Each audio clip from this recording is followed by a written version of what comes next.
Olá, Deus abençoe a sua vida. Hoje nós vamos começar um novo testamento. Encerramos ontem o Velho Testamento e agora entramos no Novo Testamento, uma nova aliança. E vamos começar no Evangelho de Mateus. O Evangelho de Mateus, Mateus escreve esse evangelho para os judeus. Por que essa informação é importante? Porque Mateus quer apresentar Jesus aos judeus como o Messias, aquele que estava sendo aguardado. Como ele está escrevendo para os judeus, o Evangelho de Mateus é o evangelho que mais usa referências do Velho Testamento, que nós acabamos de ler no dia de ontem. O Evangelho de Mateus, o símbolo dele é o leão. Por que o leão? Porque ele apresenta Jesus como o Messias, como o Rei. Vamos começar? Capítulo 1 ao capítulo 3. Prepara porque o Novo Testamento é uma leitura mais leve, mais rápida, e nós vamos entender muito aqui, e daqui a pouco nós vamos encerrar toda a Bíblia. Capítulo 1 do Evangelho de Mateus. Mateus faz parte dos 4 evangelhos, ele faz parte do evangelho sinóticos, ou seja, Mateus, Marcos e Lucas são muito parecidos. Vamos aqui no capítulo 1. Capítulo 1 é a genealogia de Jesus. Talvez você vai ler o capítulo 1 e você vai falar assim, não faz muito sentido para mim. Faz muito sentido e eu vou te explicar. Esse capítulo estabelece a genealogia de Jesus, ligando Jesus a Abraão. Como ele está escrevendo para o judeu, ele quer mostrar que Jesus ele faz parte da linhagem de Abraão. Abraão, Gênesis capítulo 12, foi chamado por Deus para sair da sua terra e para uma terra que Deus o mostraria, que era Canaã, e a partir de Abraão, Deus faz a nação de Israel. E aqui ele vai narrar o nascimento de Jesus, nos últimos versículos. Vamos lá, ele começa com a genealogia de Jesus Cristo. E aí ele vai traçando a sua linhagem, a linhagem de Jesus, ok? Desde Abraão até Davi, depois de Davi até o exílio da Babilônia, culminando então em José, o marido de Maria, e então o nascimento de Jesus. Quando eu olho aqui para o capítulo 1, o que eu percebo nessa genealogia? Uma mensagem muito poderosa. Qual mensagem, pastor? Deus é um Deus que cumpre a sua promessa. Promessa que ele fez a Abraão, promessa que ele fez a Isaac, a Jacó, promessa que ele fez a cada uma dessas gerações, está sendo cumprida no nascimento de Jesus Cristo. Quando você vê essa genealogia até Jesus, não é simplesmente o nome de quem gerou quem, mas é o cumprimento da promessa de Deus. Deus não é homem para mentir, Deus não é filho do homem para se arrepender. Se ele prometeu, ele vai cumprir. Então aqui nos mostra que Jesus Cristo, ele é o cumprimento das promessas de Deus a Abraão, a Davi. Essa narrativa continua aqui depois da genealogia com a concepção de Jesus, explicando que Maria ficou grávida por meio do Espírito Santo. Pastor, eu queria mais detalhe, não se preocupa, nós vamos ler um outro evangelho sinótico, que é o evangelho de Lucas, ali nós vamos ter mais detalhe. Os evangelhos eles vão se completando, ok? É a mesma mensagem. Imagina alguém subir numa montanha e cada um dos evangelistas aqui estão escrevendo na perspectiva do lado da montanha que eles estão subindo. Eles estão falando da mesma montanha, mas de forma diferente. Então, eles estão falando da mesma pessoa, que é Jesus, de forma diferente. E aí o capítulo termina afirmando que o nascimento de Jesus, ele cumpre a profecia de Isaías capítulo 7, verso 14, que fala de Emanuel, que significa Deus conosco. Consegue lembrar? Lá em Isaías nós falamos de Emanuel, então aqui vê um cumprimento da profecia. Pastor, no Evangelho de Mateus, o senhor sempre vai lembrar do Velho Testamento? Sim. Por isso que ele foi colocado como o primeiro evangelho, porque ele tem uma ligação com o Velho Testamento. O nascimento virginal de Jesus destaca que a nossa salvação, ela não é uma obra humana. Não é, mas é um ato sobrenatural da graça de Deus. Jesus nasceu para me salvar e para te salvar. Vamos para o capítulo 2. Capítulo 2 é um texto muito conhecido, porque ele fala da visita dos magos e a fuga de José, Maria e Jesus para o Egito. Esse capítulo narra a visita dos magos do Oriente a Jesus e a reação do rei Herodes e a fuga de Jesus e a sua família para o Egito. Os magos do Oriente, eles vêm a Jerusalém após verem a estrela que anuncia o nascimento do rei dos judeus. É assim que o Messias é definido, rei dos judeus.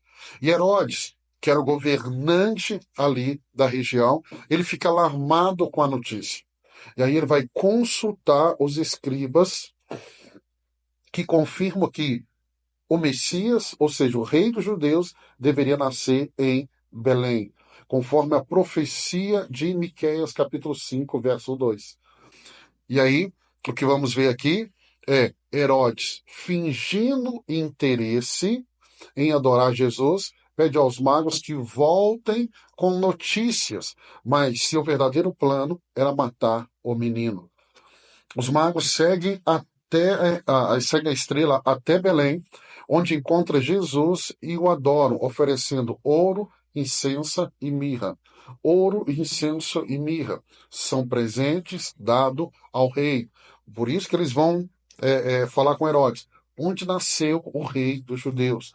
Então, vamos lá. Ouro, ok? Ouro aponta para sua nobreza. Nós temos o incenso. Incenso na Bíblia fala de oração. A mirra aqui, ela fala dessa unção. E Jesus, ele é esse, ele é rei, ele é sacerdote, ele é aquele que nos representa diante de Deus. E aí o que nós vamos ver no capítulo 2, essa parte eu acho muito linda, porque nós temos a visita dos magos e nós vamos ter também aqui a fuga de José, Maria e Jesus para o Egito. Verso 13, o que nós encontramos no verso 13, né? José é avisado em sonho. Ele é avisado em sonho para fugir para o Egito, com Maria e Jesus, para evitar a ira de Herodes. E aí Herodes vai matar todas as crianças menores de 2 anos em Belém. E aí nós vamos ver choro, né? E ele vai para o Egito. Se você ler lá em Oséias, capítulo 11, verso 1, diz assim: do Egito chamei o meu filho. Então, a ida de José neste sonho, além de para preservar a vida de Jesus, é também para cumprir a profecia de Oséias 11, 1. Né? A família permanece no Egito até a morte de Herodes, cumprindo essa profecia de Oséias. E depois da morte, verso 19, desculpa. Depois que Herodes morreu, um anjo do Senhor apareceu em sonho a José no Egito e disse: levanta-te, toma o menino e sua mãe e vá para a terra de Israel, pois estão mortos os que procuravam tirar a vida do menino.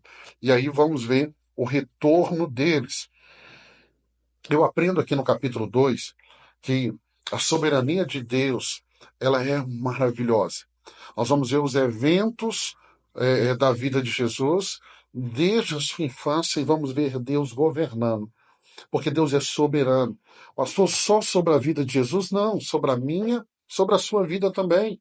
E aí a visita dos magos representa a adoração dos gentios, já é um apontamento da obra de Cristo, não só na vida dos judeus, mas também na vida dos gentios. Isso mostra que Jesus veio para salvar todos, não apenas o judeu. Desde o seu nascimento já tem esse apontamento. Vamos capítulo 3. Capítulo 3, nós temos aqui João Batista. Quem é João Batista? É o primo de Jesus, é aquele que prepara o caminho para Jesus. Esse capítulo vai introduzir o primo de Jesus, que é João Batista, e precursor de Jesus, que vai pregar arrependimento e batizar no deserto, no Rio Jordão. Então, João surge pregando no deserto da Judéia, chamando o povo ao arrependimento, e vai dizer assim: pois o reino dos céus está próximo. Essa é a mensagem de João Batista ao iniciar o seu ministério. Essa é a mensagem de Jesus ao iniciar o seu ministério. Essa é a mensagem dos apóstolos ao iniciar o seu ministério. Arrependimento. E vamos ver João Batista sendo apresentado como a voz que clama do deserto. trazer no nosso entendimento que diz lá em Isaías capítulo 40, verso 3, que vai dizer: voz do que clama ao deserto. Você vai perceber que Mateus, em todo momento, vai nos apontar para o Velho Testamento. Ele quer mostrar para os judeus que Jesus é o Cristo. João vai batizar no Jordão, batiza os que confessam o seu pecado, mas ele vai advertir também os fariseus e os saduceus que o verdadeiro arrependimento deve produzir frutos. João Batista vem com uma mensagem muito forte de arrependimento, mensagem essa que nós já vimos nos profetas do Velho Testamento e agora estamos vendo aqui por meio de João Batista. Em seguida, vamos ver Jesus indo até João Batista para ser batizado. O batismo é para arrependimento de pecado. Por isso que João Batista vai ter uma resistência em batizar Jesus, mas Jesus vai dizer: vamos cumprir as Escrituras, vamos cumprir toda a justiça. E aí, após o batismo, o Espírito de Deus vai descer sobre Jesus. Então, no momento do batismo, o céu se abre, o Espírito Santo desce sobre Jesus em forma de pomba, e uma voz do céu vai declarar: este é o meu filho amado, em quem me agrado. E aí eu termino aqui, por quê? Porque Jesus está sendo batizado, ele ainda não iniciou o seu ministério, ele não curou, ele não libertou, ele não ressuscitou ninguém. Então ele está batizando, mas já vem uma declaração do céu dizendo assim: este é o meu filho amado. Ou seja, o pai está fazendo essa declaração. O pai está dizendo assim: independente do que você vai fazer daqui em diante, eu quero te dizer que eu te amo. O amor de Deus para mim e para você é muito semelhante ao de Jesus, não está ligado ao que nós podemos fazer para o Pai. A Bíblia diz: Ele nos escolheu amar. Ele nos escolheu. Então saiba disso, que o Pai te ama. O Pai te ama. O Pai te ama. É essa mensagem que eu deixo para você aqui. Após o batismo de Jesus, ele vai iniciar o seu ministério público. Agora ele vai começar a realizar. Mas antes dele realizar qualquer coisa para o Pai já está fazendo uma declaração que isso fala da identidade de Jesus. Tu és o meu filho amado. Ou seja, não vai mudar o meu amor por você a partir daqui. Eu quero afirmar, antes de você começar o seu ministério: eu te amo, tu és o meu filho amado. Você receba essa palavra no seu coração. Começamos o Novo Testamento, começamos o Evangelho de Mateus. Amanhã, se Deus permitir, eu vou estar aqui com você para a gente ler mais 3 capítulos, capítulo 4, 5 e 6 do Evangelho de Mateus. Deus abençoe sua vida. Até amanhã, se Deus permitir.